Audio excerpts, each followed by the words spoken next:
Aquariums come in all shapes, sizes, and styles.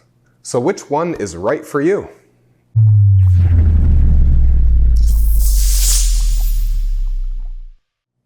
There's more to choosing an aquarium than just aesthetics. Of course, it's important you like the look of the tank and that it suits your home decor well, but you do also want to consider some of the functional aspects of the aquarium. Now in this video, I'll be going over some of the things you want to think about when you're purchasing your first tank. Now we have another video all about how to choose the best spot in your home for an aquarium, and that obviously goes hand in hand with purchasing the aquarium itself. So I definitely recommend you give that video a watch. I'll leave a link to it in the description down below. The first thing to consider when choosing an aquarium is what sort of fish you actually want to keep. If you're hoping to set up a saltwater tank, opt for kits that are made specifically for marine applications. For freshwater fish, the dimensions and characteristics of the aquarium can influence its suitability for certain kinds of fish.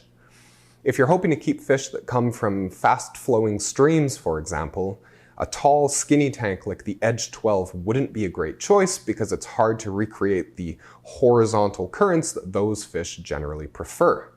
In this case, a much better option would be the Flex 32.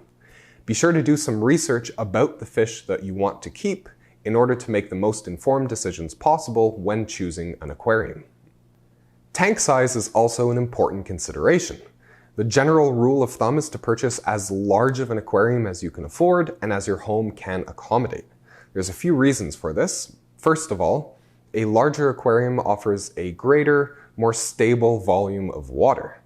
A leftover, decomposing piece of food will pollute a 5-gallon aquarium much more rapidly than a 55-gallon aquarium. So with larger tanks, you're a little bit less likely to run into issues with water quality. Second, larger aquariums can house a wider variety of fish species. There's nothing worse than really wanting a certain kind of fish but not being able to get it because your tank is too small. So getting the biggest tank you can really leaves the most doors open for you. Third, let's face it, the aquarium hobby is pretty addicting.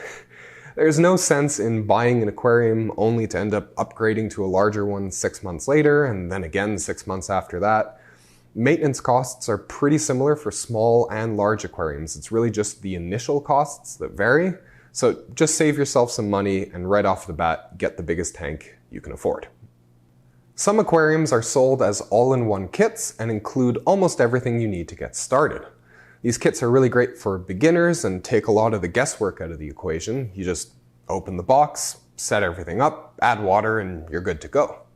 The main limitation with these kits is that they're usually pretty general. They're made to accommodate as wide a variety of species as possible. So if you're keeping fish that have very particular care requirements, you may need to make some adjustments to the tank. The other option is to buy everything separately. You can buy plain glass tanks and filters and heaters and lights and all the equipment and then put it all together to make your own custom kit. Now this can seem kind of daunting, but there's a lot of really good information out there that can guide you through the process and help you make informed decisions. Lastly, as I mentioned earlier, the placement of the tank in your home is important. If you're hoping to keep the aquarium on a countertop or a bedside table, smaller desktop tanks like the Fluval Spec or Flex are great options.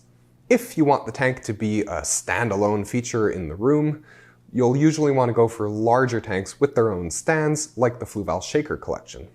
If you're buying a stand separately or even building one yourself, remember that water is extremely heavy. You want to make sure that the stand and the actual area of your home are strong enough to support all that weight. And that's it for today. I hope this video helped give you some tips for choosing the aquarium that's right for you. If you have any questions, concerns, or conundrums, please leave them in the comment section down below. We'll get back to you as soon as we can.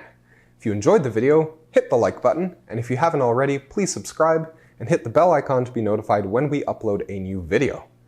Thanks for watching. We'll see you next time.